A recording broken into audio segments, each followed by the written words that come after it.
आज मैं आप लोगों के लिए कंप्लीट वेबसाइट बनाऊंगा वर्डप्रेस के अंदर कि हम वर्डप्रेस के अंदर किस तरह कंप्लीट वेबसाइट बनाते हैं। ये इंट्रोडक्शन का क्लास है। आज वर्डप्रेस की जो बेसिक चीज़ें हैं मैं आप लोगों को बताऊंगा कि हम वर्डप्रेस किस तरह डाउनलोड करते हैं और इसको इंस्टॉल किस तरह करते हैं। फिर इसके बाद हम पोस्ट किस तरह करते हैं। इसके बाद हम प्लगइन किस तरह यूज़ करते हैं। विडगेट्स किस तरह यूज़ करते हैं। मैनेजिंग यूज़र के लिए हम राइट्स देती है कि आप जो है एडमिन बन जाए।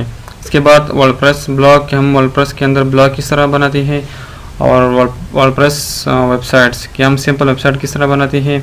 इसके बाद शॉपिंग वेबसाइट, इसके अंदर हम शॉपिंग वेबसाइट भी बना सकते हैं और वर्डप्रेस थीम्स डेवलपमेंट भी कर सकते हैं। इसके बाद वर्डप्रेस प्लगइन डेवलपमेंट, ये भी हम खुद बना सकते हैं कि हम थीम्स किस तरह डेवलप करते हैं। इसकी और भी बेसिक चीज़ है लेकिन वो हम बाद में डिस्कस करेंगे। ये सिर्फ इंट्रोडक्शन था। अगर आपके जहन में कोई क्वेश्चन अराइज हो रहे हैं तो प्लीज़ कमेंट्स कीजिए। अभी नेक्स्ट वीडियो में मिलते हैं।